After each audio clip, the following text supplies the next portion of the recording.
Welcome. My name is Alexander, and this is Heaven's Vault. This is a British adventure game that came out in 2019, and I've been wanting to talk about for a while.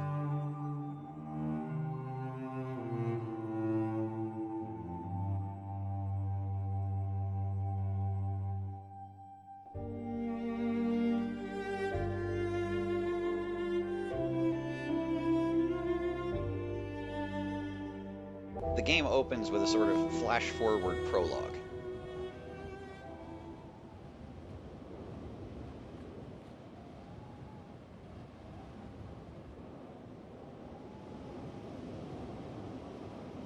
Stories don't have tidy beginnings.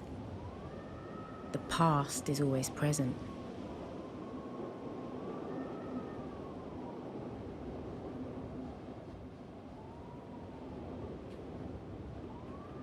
But there has to be a spark. Something that brings the past to light. Despite how it may look, you are not playing a ghost. The character's legs fade out when she's moving, and she leaves an afterimage behind when she stops and starts again. I'm not sure why, but the effect with this art style puts me in mind of a moving painting, or, considering the format of the dialogue, a moving comic book.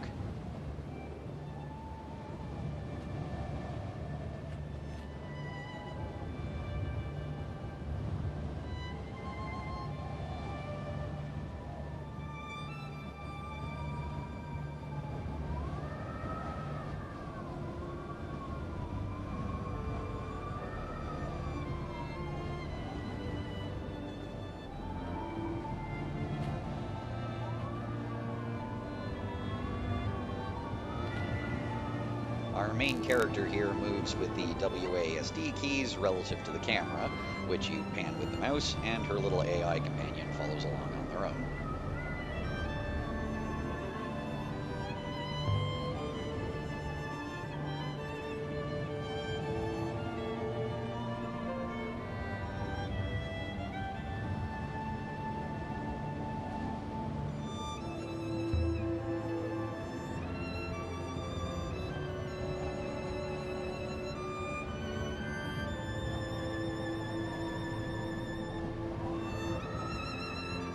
Now, I've done full Let's Plays before, but with this game it would be a long job and it still wouldn't do the game justice.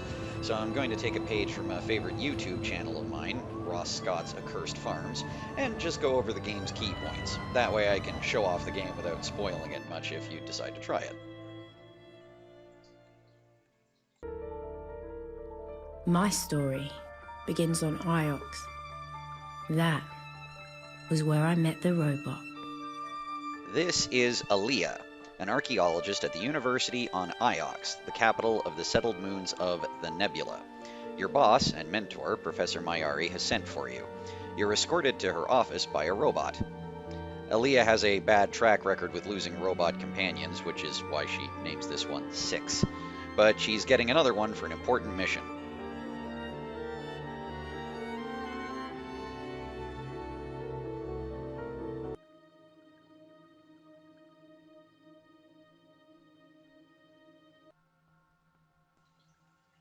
Another faculty member has gone missing, sending back an enigmatic ancient brooch to the professor.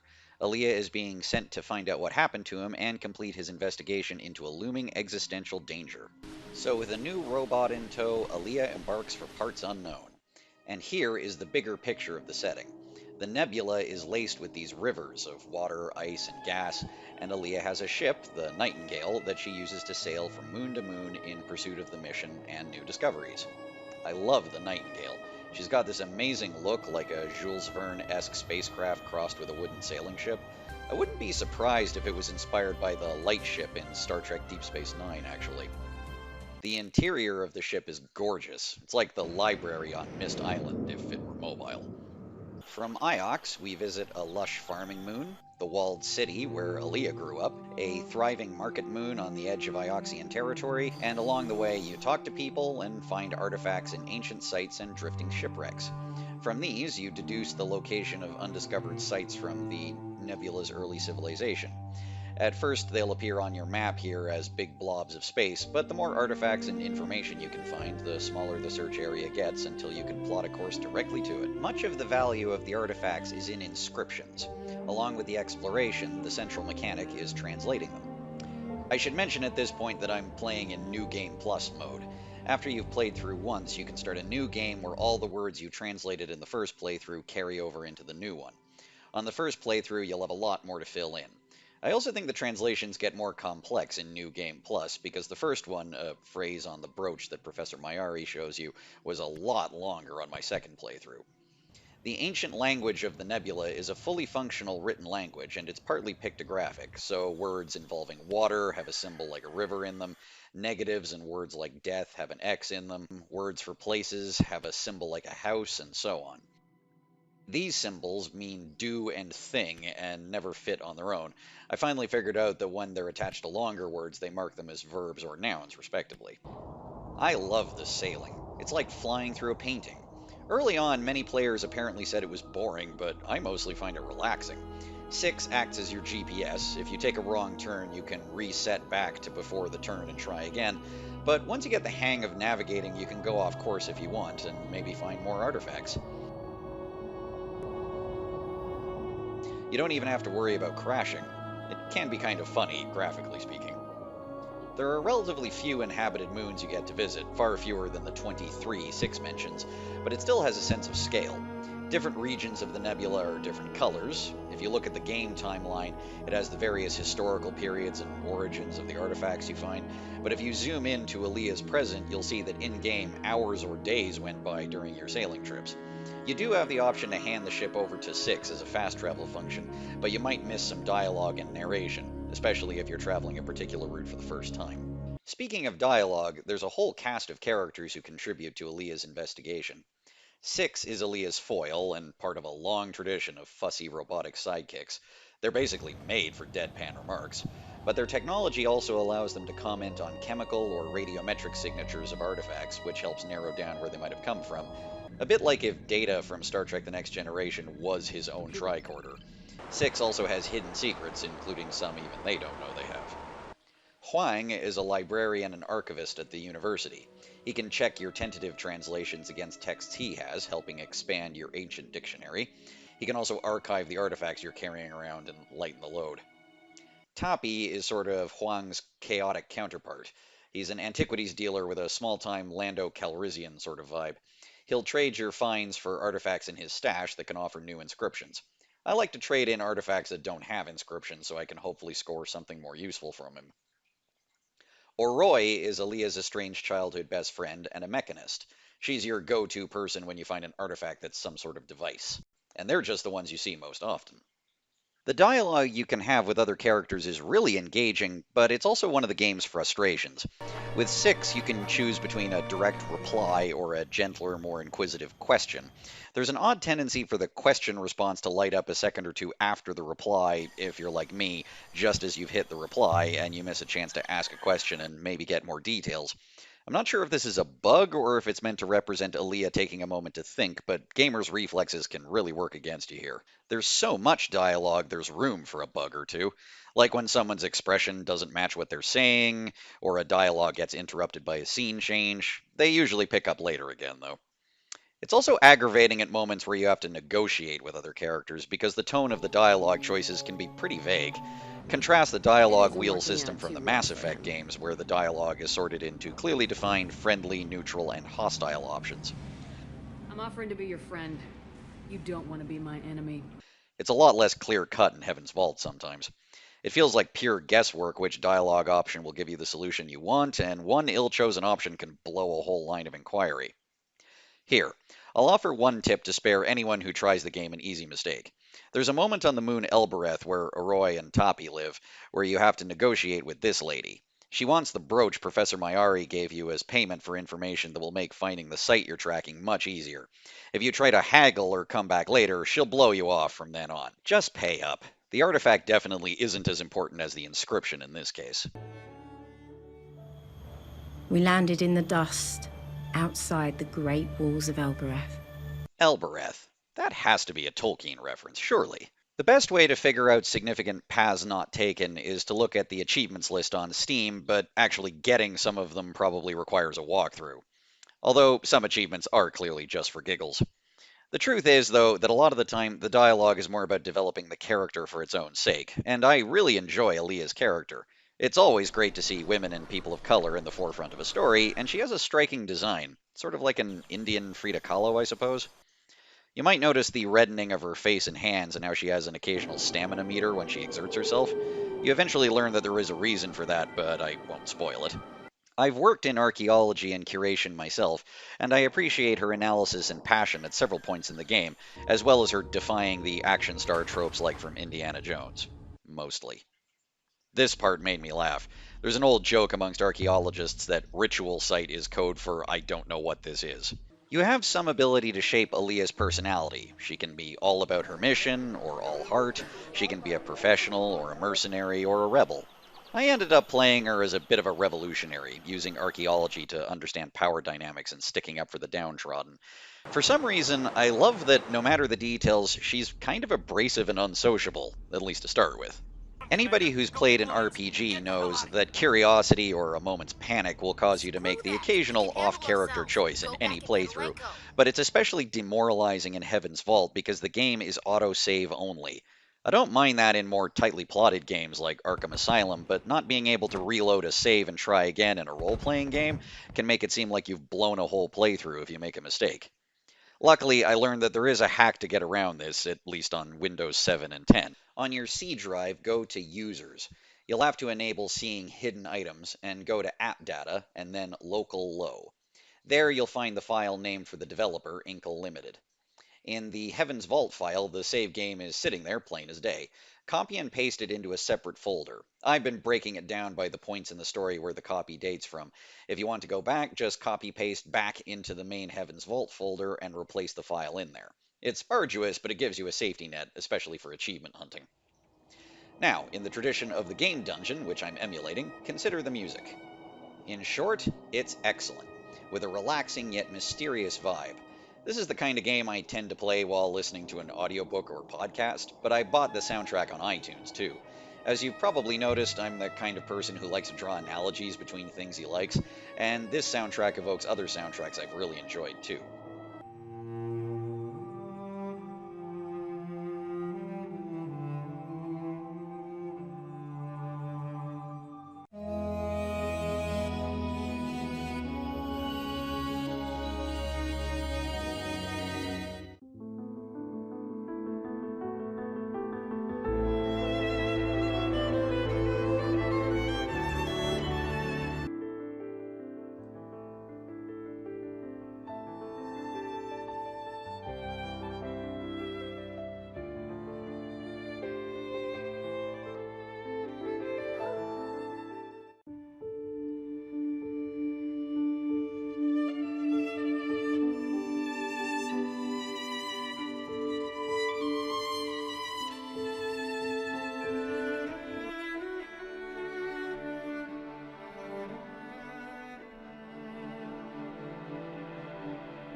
I'm a massive fan of world building, and that's clearly where a lot of attention was lavished. The developer's blog, from the little I've read of it, indicates that they had so many ideas they had to cut back a few to make the game up to code and on schedule. Some of the elements could have used a little more thought. It's skimmed over how exactly an artifact or inscription makes a site easier for Aaliyah to locate, but then it'd be a tedious game if she had to go and check through archives and do lab work, so... A running theme in the game is that many moons are short on water, but Aaliyah at one point remarks that a wooden statue is cheap. But if it's dry enough for trees to be a big deal, wouldn't wood be more valuable? Building the Nightingale sure wouldn't be cheap. The walled city on Elbereth is regarded as a low-life scum and villainy sort of place, but the thing is, it's in an almost unassailable fortified position. Strange place to give over to the Nebula's underclass, I'd have said. 6 mentions the Ioxian Guard, military or gendarmerie, I assume, so you'd at least expect the place to have a garrison. Then again, the background characters clearly have a limited pool of models. Maybe that would have been one too many. I do like the ones there are, though. This model kept catching my eye, since it looks like she has the skin condition vitiligo. That's an interesting touch. You can often see what I think are ragged edges where elements were cut. Aaliyah tells Six about a mysterious building in the walled city, making it sound like you'll visit it at some point, but I've never found a way. The explanation for Aaliyah's stamina and complexion is very interesting, but I've never quite understood how it fits the larger story. One particular artifact Tapi sells to you, some kind of astronomical instrument, gets a lot of attention, but if there's something you're meant to do with it, I haven't found it yet. You can still see the traces of when the game was going to have romance options, with flirtatious language from several characters. On my first playthrough, Aaliyah gradually warmed up to Huang, and they seemed like genuine friends by the end. And Aaliyah's overtures to Arroy work just fine as her trying to patch things up with a friend, but you don't have to squint hard to see a subtext of Aaliyah and Arroy being exes. It's a shame to lose them, but if they're going to cut romance options, I'd rather they cut all of them than just the non-straight ones. Besides, I like how Aaliyah seems perpetually annoyed by guys hitting on her. He liked me. For all the game has a few dead ends and vestigial features, though, if anything, that makes the world building even richer.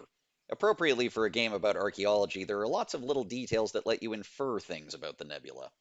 The ancient nebula was clearly a high-tech place with robots and teleporters, but they've obviously lost a lot. When Aaliyah examines this object, she doesn't know the material, but I think she's describing plastic, which makes sense since I don't see how petroleum could even exist in the nebula. Any technology more advanced than the early 20th century at best seems to be reclaimed. It's like Warhammer 40,000 Archaeotech, except with no Necrons, hopefully.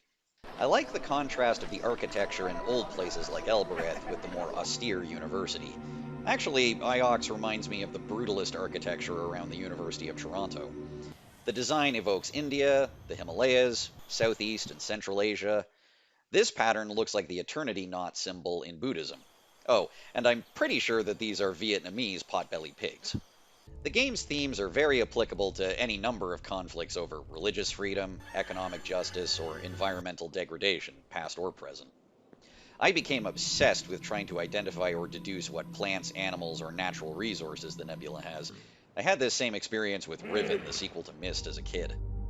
There aren't any aliens in the game, just animals and plants brought, I assume, by the original settlers of the nebula. Eagles are an important symbol in the nebula, but the way Aaliyah describes them, it sounds like the word has become their name for dragons. Some animals you see, like butterflies and pigs, or hear. Many get a mention. Others you can infer. More than one location has this weird sort of metallic sound in the background. Some kind of insect? Aaliyah finds an artifact made of antler in one ruin, so there must be deer around somewhere. One thing that really jumped out at me is that you find several artifacts made of copper or brass, but not bronze. So maybe the nebula has zinc, but not tin? I filled pages with notes like this. All this exploration and discovery has to lead to something. Naturally, there's more than one way to get to the end, but if, like me, you want to see as much of the nebula as you can, here's my advice. There's an ancient unknown site somewhere in here. I won't say what's there, but once you go to that site, you're locked into the final stretch of the game. Beyond that, the end, well, if like me, you didn't take kindly to the ending of Mass Effect 3, you might have an instinct to dislike it, but it definitely works better than that did. Personally, I've only ever found one of the endings believable, but that might just be because of how I play Aaliyah. Heaven's Vault, for me, is more about the journey than the destination. There's so much in it. Character, themes, design, music, world building. I'd get something out of this setting in multiple game genres. I've even made Iox-based custom factions in the strategy games Stellaris and Endless Space 2. An open exploration and trading game like Rebel Galaxy, or a full RPG like Mass Effect would be just as much fun in this world. These worlds, I guess. Even if it can be frustrating, it keeps bringing me back to try to wring out all of its secrets.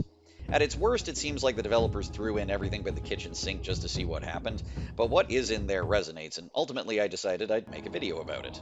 And here we are. So, thank you. Good faith and happy sailing.